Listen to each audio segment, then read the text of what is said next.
Welcome back. Welcome back to the Caribbean reality TV experience. You're here on Reality with Tree. So here you get the Black Caribbean feminist academic perspective. This is like Black philosophy in action. So welcome to the channel. Right now, during this period, we're reviewing Love Island. And we're now on episode 11. That's Love Island USA, not UK. I keep saying that, like, we don't do UK around here. So, welcome to the channel. Hang around with us, like, comment, and subscribe, and let's get to it. Love Island is so proud that the manipulation game with Aniyah worked. They're like, tonight, Ian goes, one couple reaches new heights while others struggle. And we definitely see that in action. So the intent of like uplifting the Zach and Kate couple while interfering with Casey and Aniyah, that worked so beautifully. And that is thanks to Aniyah. Aniyah, you're letting people play games with you. So there was a lot happening in the episode. So hang on. We see Kate and Zach head to the hideaway. That's where we begin. Zach is ready. Don't tell me Zach does not want this. Zach is all the way there. Our little bisexual friend. Yeah, I said it. Like, I finally said it. Zach, I think, is bisexual. A closeted bisexual. That's okay.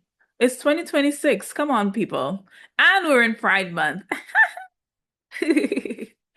So we have Aniyah speaking to Trinity. Aniyah, she feels like Casey fell back, made her feel like a safe option. Trinity saw through the bullshit, and Trinity is like, yo, this man, remember, a man will do what a man wants to do. He is going to do what the F he wants to do. If he intended on stepping away and exploring, he would. You would think that that would be the point at which like she would start like internalizing and also taking ownership for her contribution to what is happening in their connection, but you will see her the entire episode just going through it for absolutely no reason. Like, girl, she says she does not feel reassured by Casey. I am putting up a campaign for Black people. Feel, calculate, and then move. You see that feel and move? Feel and move. That is what is always easily manipulated. Feel and move, feel and move. No. Feel, stop, calculate your next move, and then you act. Okay? But anyway, we move on. We have Kenzie and Corbin. Hey, this entire episode, we watch Kenzie playing the absolute perfect game of manipulation. You know, it's like this Black Widow spider. Hey, Kenzie. Ooh, Kenzie is an expert. Insecure needs to take notes. This girl is top player vibes. So they feel like they have been ripped out of the couple, so maybe it's just Corbin. He doesn't want to lose their connection. He says he misses her, and like all the time he's speaking, she's just like, Anyway, Caleb and Cynthia look on. Caleb wonders if Kenzie is sitting in Corbin's lap and if they're kissing. And Cynthia is so toxic as usual. He's like, you're better than me. I've been pulled her, bro. We know Cynthia. We know Cynthia, you toxic as all hell. But Caleb is like keeping it chill, keeping it cool. Corbin asks Kenzie how she feels about him coupling up with Melanie. She replies, not good. Yeah, yeah. Oi, Kenzie. Oh. He wants to know if her feelings for him cut off her exploring, and she does not. She's like, it's hard. Kenzie is playing like a whole performative game, and you know what, Kenzie? They're allowing you to do it. I'm here for it. Kenzie will not lie to you, but babe, she will exclude some things, okay? She will exclude. Lying by, that's what it is, right? Lying by exclusion. That's our Kenzie. Caleb still looks on, and Corbin is open. He tells her, well, he will still explore Melanie. Then she's like, they were like, oh, I miss you. She says she wants to kiss him. And Corbin says no. I'm like, whoever or whomever you are, just leave Corbin alone. I feel like he's possessed by an alien at that point because Corbin says no. Like, how? So Caleb thinks they're kissing, and then that spreads like that just starts off a whole rumor that's going to spread around the house that they kissed.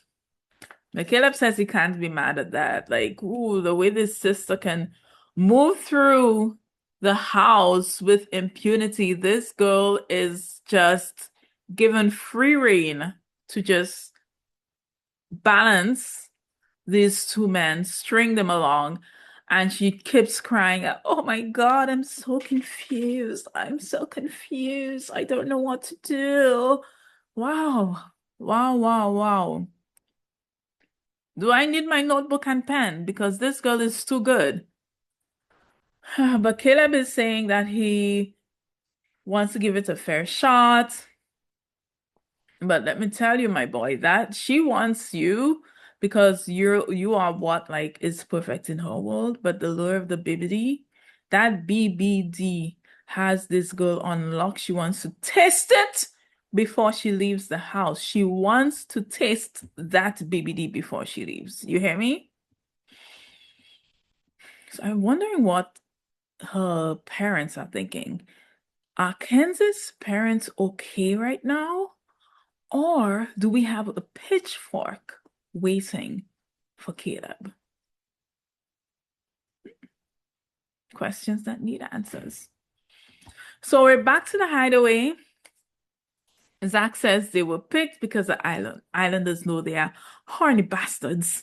But then he mentions Bryce again. And I think Kata is beginning to sense something. She had to tell him, let's not talk about Bryce. Okay, sis. Mm. That is your competition. Bryce is your true competition in that house. So Kenzie pulls Caleb after that. And we're like, will she choose now? Is she about to make a decision? They had a good conversation, but there was no decision made. He asked if they kissed. She's like, she was so intent to be like, no, they didn't. No, they didn't, but you wanted it. You wanted it. Anyway, so the girls are prepping. Mel walks into the room and she's like, yeah, I'm going to sleep on the day beds again. I peep your game, Mel. Mel is telling, this is how she's telling Sincere that you have to come back. I want you to come back. And I will be able to say that I did nothing with Corbin, so you have no reason to not like stop doing stuff with Soul and come back to me. Anyway, we move on from that, and I is still on about this safe option thing. And right now, like I want to like smack this girl upside her head, like, girl, it's enough. It is enough. That safe option thing, and you're going to be moping around the house like the entire time. I'm done. Like I'm over it. I love you, Aniyah. You're gorgeous. You're stunning. You're that girl. But right now, you're nowhere. Mm-mm. So we're back to Zach and Kato. We see toes curling, and then we see them making the bed after. And he's like, "Oh yeah, if another bombshell comes in, would you be mad if I explored?" It's a wrap. It's a wrap. This guy, this calculating guy, it is a wrap. Kata, watch that man. Watch that bisexual man, okay? Right. It's morning. So we seen the gossip went on about Corbin and Kenzie kissing, and I runs off to Mel. She speaks about that. Bryce goes to Casey and he tells him like, "Good luck, don't play." But Casey actually says that he feels like they're making him feel like he's the devil, and that's true. Like, why isn't I acting up so much? I just can't. I can't deal. Jen screams that her man loves to touch her.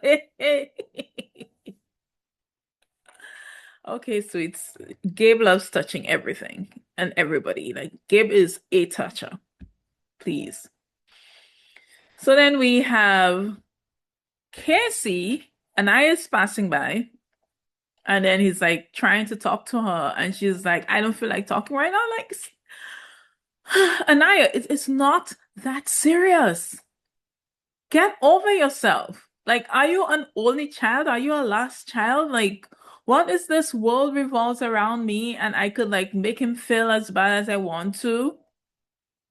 You're pushing him, and that is honestly, I don't think it's fair to Casey at all that he's being treated like that. Like, how can you let people like get into your head that much? That is crazy.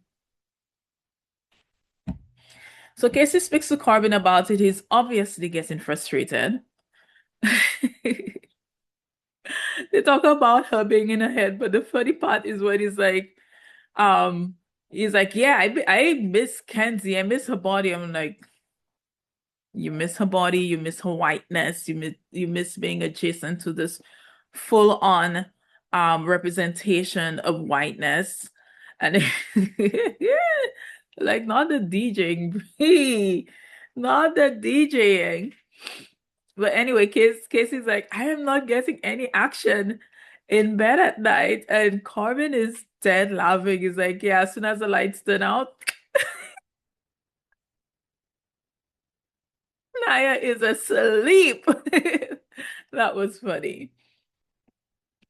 So then we have Trinity and Bryce speaking again on people's business and not having a conversation about themselves and where that is going. Bryce clocks it. He says Kenzie is a loose cannon and is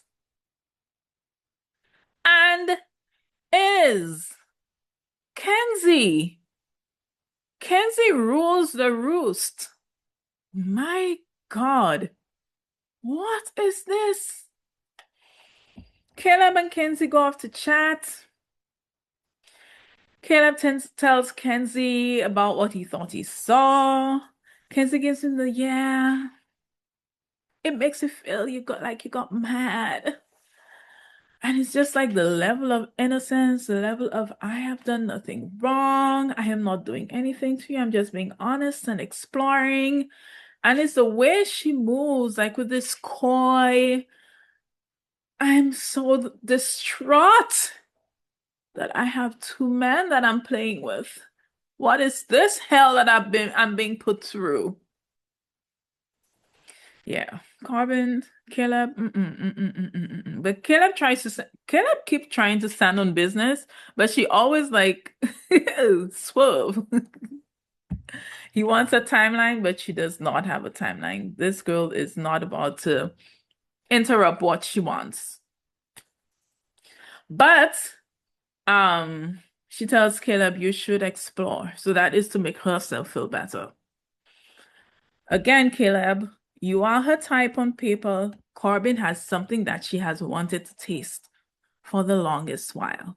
And she will taste it before she gets with you. Okay? If you stick around for that. We have a cute moment with Trinity, Aniyah, and Soul. They're like, oh, this is my favorite thing to watch. They were looking at the men working out. It's so funny. They grab a bin bag, and apparently Corbin is the channel that they like the most. Corbin be looking good out there. Mel joins them. Trinity kills me. Trinity is like, yeah, Mel, explore Corbin. She's like, you're gonna get flipped every which way. We want that for Mel. Mel does not want that for herself. Okay. Mm-mm. So finally, we have Zach and Kata leaving the hideaway, and Zach goes to speak with the boys. Kata goes off with the girls. I like that moment where she was like, "No, we didn't need the toys. We just needed a condom." The girls literally die, and that's when the guys find out that Zach and Kata did it, and Bryce looks so jealous, yo. And then he asked if Zach went into her butt and like did butt stuff. I'm like, I am recommending that these two explore their connection. Again, it's Pride Month. Let's be open. Bryce even compliments Zach's arms.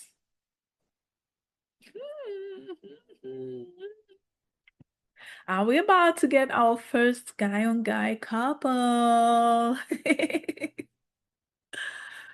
Yeah, then we go off to Mel and Caleb. So, Caleb tells Mel that he feels like he's in Kenzie's back pocket just in case, and yes, you are. Um, Mel encourages him to ask Kenzie like when is she going to like stop exploring and like make up her mind.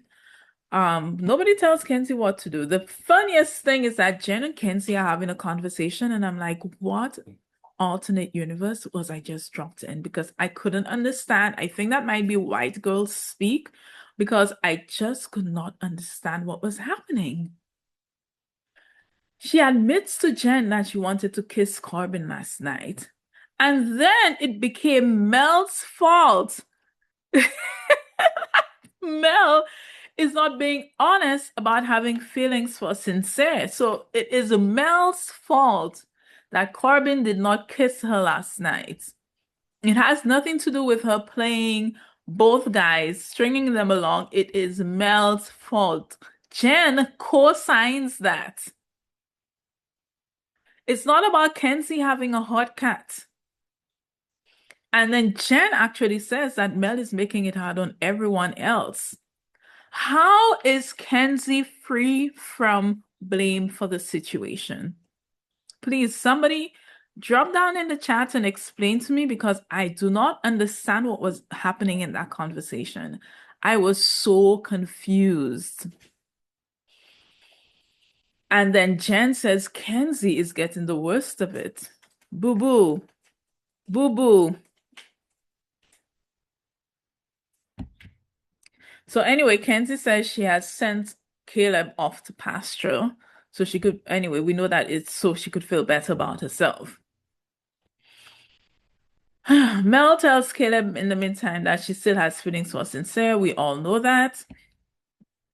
Then we have Mel and Corbin having a conversation, and Corbin actually tells her, like, yo, you can't be leaving me in the bed every night. Mel has her plans. It is true. Amel is just like, yeah, I will stay in the bed. But we all know that she has her whole plan concocted. It's all like manipulation.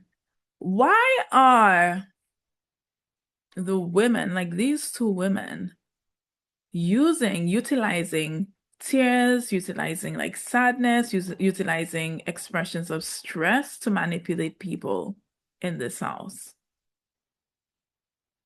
It's just unfair, okay? Anyway, we have Trinity Bryce. We have a little moment of Trinity Bryce, Soul and Sincere playing Never Have I Ever.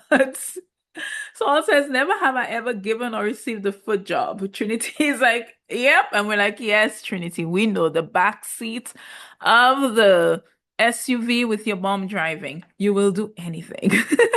More power to you, sis. I am not going to slut shame you. You bad. So, Aniyah speaks to everybody but Casey about Casey. I think he thinks that everything is a joke all the time. I'm a second option. I'm the safe option. She thinks he puts intent in and reassures her. She says that, but she still goes back to that same nonsense. And then funny, she says, "This is not Disney Channel." When I'm like, "You think it is Disney Channel because you're not expecting any interruptions to anything that you have in your world." And then she's like, "Maybe I'm being over dramatic." Yes, yes, yes, yes, yes. Yep, yep, yep. The only valid point I will give her is that she's saying that she does not want to be like doing stuff in bed, and not open her legs in that damn bed. Like, okay, I could be down with that. Not everybody wants to explore sexual activity on camera. So that I will give her. But Anaya, me tired, Rasta. Me tired, Rasta. Anaya, give me a break in this life. But you are happy to make him suffer, and I will tell you what the older people would say in St. Lucia. Sak dudi bush kai sindi bora. Translation. What is so good to eat into your mouth, to put into your mouth, it is going to feel horrible coming out of your butt. Sak dudi bush kai sindi bora. Anayo. So they prep for night activities. Casey says, "I'm being punished for not exploring." Or Sister says, "I'm being punished for exploring." That was funny. So we have them doing the toast. And then Kidda is like, "I know Zach's feeling lighter today." And Bryce's face, for Bryce, that shit is not funny. I feel like Bryce is at the point where he feels possessive of Zach. Like he really like he wants that. So we have Sincere and Saul having a conversation. He's like, he feels guilty about how he left things with Mel. And then he again tells Saul, "You're the one that I want." The same thing he was telling Mel. You're the only one that I want. And then this MFK says, "Cheers to honesty." Insincere is a class act, I'm telling you. We have Kenzie and Jen back in their alternate universe. I still don't understand what is happening. I still don't understand how they process things happening around them. Kenzie is so mad that Corbin refused to kiss her. Like she's acting like that has never happened to her in her life. Well, maybe it has not. I mean, she's a blue-eyed blonde, but she's like, I don't, he didn't want to kiss me. She's hurt. And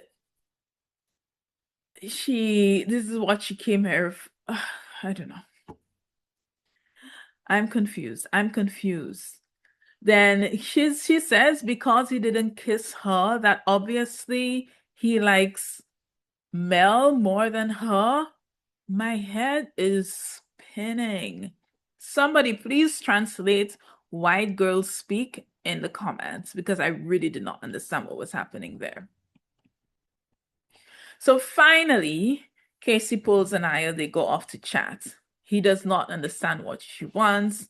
He does not understand if it is like his emotions are too high or too low for her. Um, she obviously refused to speak the entirety. And then he asks her, "How can I convince you that I am into you?" So at least she explains that when she wants a serious convo, she wants a serious convo. And that's fair. Like you want to feel like you're being taken seriously. But she's really doing too much. Um, but he does tell her that was some bullshit when she said he was with her to coast through to another week. And she cannot receive any of that. Like she has allowed so much of the outside noise in that she's not hearing the person in front of her who is telling her, "Aniyah, I want you." This girl will faffle. She will. She will. She's invested in being mad, so she walks out. I can't understand. So then we have Kata and Trinity having a conversation with Gabe, but Gabe speaks about like him and Jen. They hype him up. He's happy where he is. He loves what he's exploring. Then we have on the other side, Kenzie and Jen pull soul. And I feel like that has like some little manipulation tactic in it because it's kind of like Kenzie feels like she's against Mel. She's fighting against Mel. I don't know if Mel knows that she's fighting with Kenzie. So Kenzie says she is so confused. About what, boo? What are you confused about? She just keeps playing this damsel in distress thing, and what, like, I can't stand it. I can't stand it. Maybe I'm too real for this, but this manipulation is like, it's too much for me. So, anyways, while Small is saying she feels like it is going well with Sincere, and she believes when he says that he wants her, Sincere pulls Mel to the speakeasy. And he's like, yeah, I just wanted to check on you. I didn't forget about our connection. And then Mel is like pulling up like the receipts that she's been like putting together. She's like, yeah, I have not kissed him outside of a challenge. I do not sleep with him. It's kind of like, did you see what I was doing for you? Did you? Did you? Anyway, so they're like, yeah, we miss each other, whatever, whatever. And that was intercut with Saul saying that she feels good. And Saul, Insincere has shown you who he is over and over again. He has shown everybody who he is over and over again. So lock in, my girl. Clock in, clock in. So they hug each other and tell each other how they miss each other so much. I'm just like, Sincere, this girl is so unstable and you're feeding her instability, and it is not fair to anybody. It actually made me sad to see that. So, although we see Jen warning Soul that as quickly as he switched on Mel, he could switch on you. So I hope she took that in at least. So then we have Corbin pulling Kenzie. And while they're walking apparently to the bedroom, she's like, yeah, I felt like a candy cane today. And she's like, you didn't even compliment me. You didn't even talk to me all day. Oh, true. Woo! Victim forlorn. This sad woman. What manipulation? But anyway, Corbin is there for it. Um, Caleb, meanwhile, keeps convincing himself he's okay. And I want to note how, like, a lot of people are grappling there with Kenzie's obvious behavior and but the natural tendency to perceive the white woman's intentions as pure. So we're not clocking the manipulation, we're not clocking the games that she's playing, we're not clocking the pretense, we're not clocking the performance. Although at times we will be like, yeah, that's crazy, what she's doing is crazy. We don't see anybody calling Kenzie out blatantly about what she's doing. She will not lie about what she did, but she will exclude things that she did. So she and Kenzie, they go off, she and Caleb, they go off to the bedroom, and before you know it, they're making out because she's all like, I'm so sad you didn't kiss me yesterday. I'm dying because you didn't kiss me yesterday. You love Mel more. You love Mel more. You didn't kiss me yesterday. And of course, they start making out. And then afterwards, this girl is first to jump on and tell Corbin, don't tell anybody. Don't tell anybody what happened.